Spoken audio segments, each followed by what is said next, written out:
Hello, everybody. Um, Good to see you all. Good to see you, Miss Kathy's class. Good to see you, Miss Hurley's class. Hi, Miss Baca's class. How are you doing, Miss Van's class? Good to have you all back.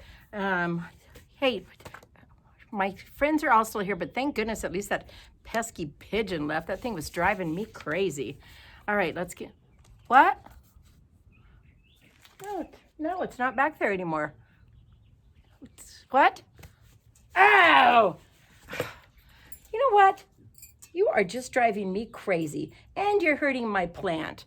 This pigeon has gotta go. All right, buddy, out you go. If he just wouldn't be so annoying, I'd let him hang out with us. Anyway, all right, today here's what we're working on. A couple of things. I'm gonna quickly go over this. This is Animal Rhymes book, and inside, and once again, look, I took my time, even on the front, because like I said, all this stuff doesn't even have to be finished before school gets out. You guys are gonna have a lot of time at home, and you might love to pull out some of this stuff later. So just make sure you get it all copied off, and then you can keep a drawer of things. And then when you feel like making your mind smarter, or you're just missing all your friends or your teachers, and you just want to do something from school, then you could pull it out.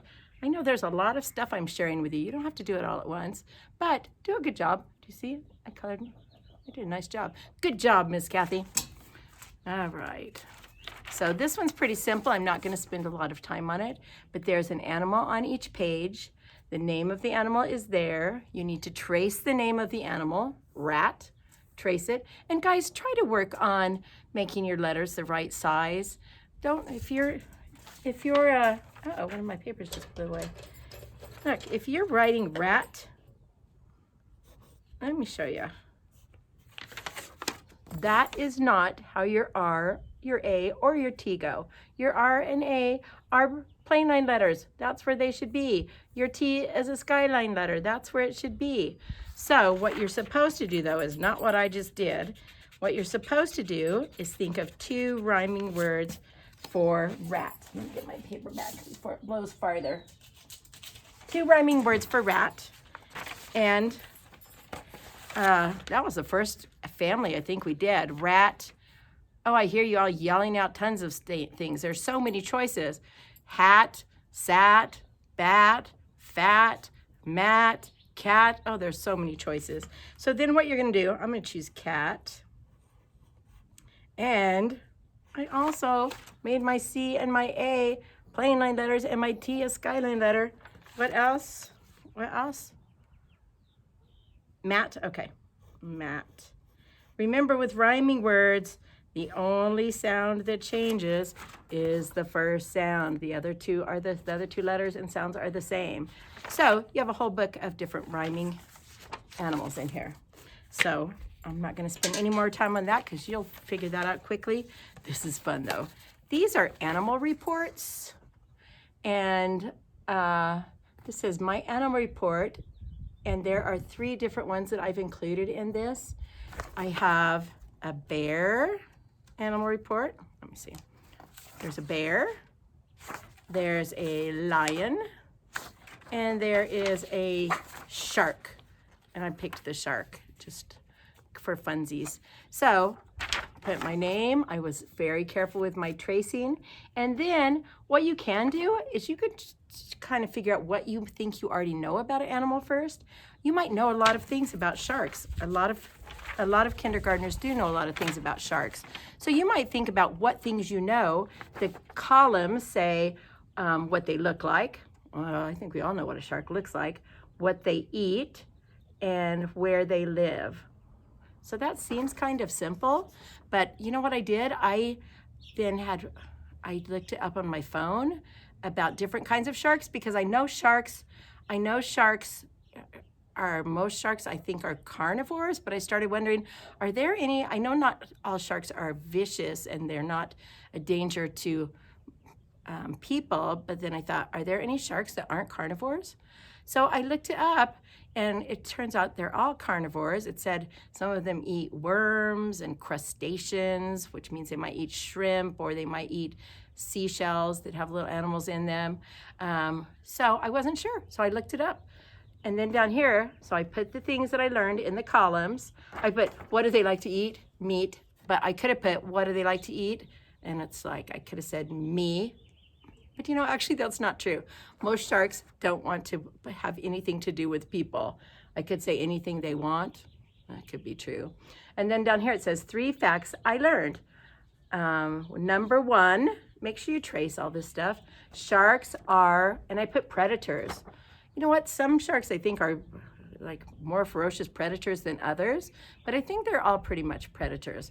But you can look it up and see if that's true. And then sharks eat and sharks live. So you're gonna fill this out. This is not a very long line. If you can't fit everything, just turn it over and do it. And of course, I colored my shark. That's not a scary looking shark. So you could do the same thing on bears and lions. And if you have your parents help you look it up, you might find out some things that you didn't know about them. That's why I had to look up about shark. I wasn't sure if they were all carnivores. So, you know, you could look it up and see. You might know some things to fill in, but you might learn new things if you look them up. So those are, and once again, don't feel like you have to do this all at once. Just copy them so you'll have them ready. Put them in a special place where you have work, because this stuff is really fun work too. Makes your brain stronger, bigger, and then you could, you know, maybe do it later. I wasn't gonna do this. Let me grab something else for you. I will put this on also. It's a matching game. It's a really simple matching game because there are only 6 things to match to 6 other things, but it's called Animal Homes. So you have a bird and a bat and a spider and a fish and a bee and a rabbit, and you have to play a matching game, which I know you all know how to do, with a cave and water and a nest and a web and a hive and a burrow.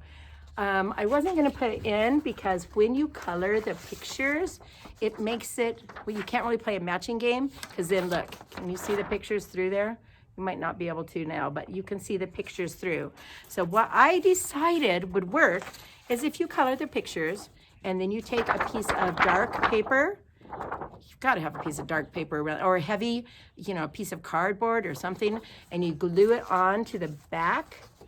Take a glue stick, and you have to glue it really well, because if you just put like an X, like we do for some things, it's not going to stick. You actually have to make sure the glue, here's the best way to do it. Make sure the glue is covering, let me try this page, all this area on the inside. It has to cover all of it. Usually when you guys put that much glue, I tell you that is too much glue. But for this, that's why I wasn't going to include it at the beginning, that's not too much glue.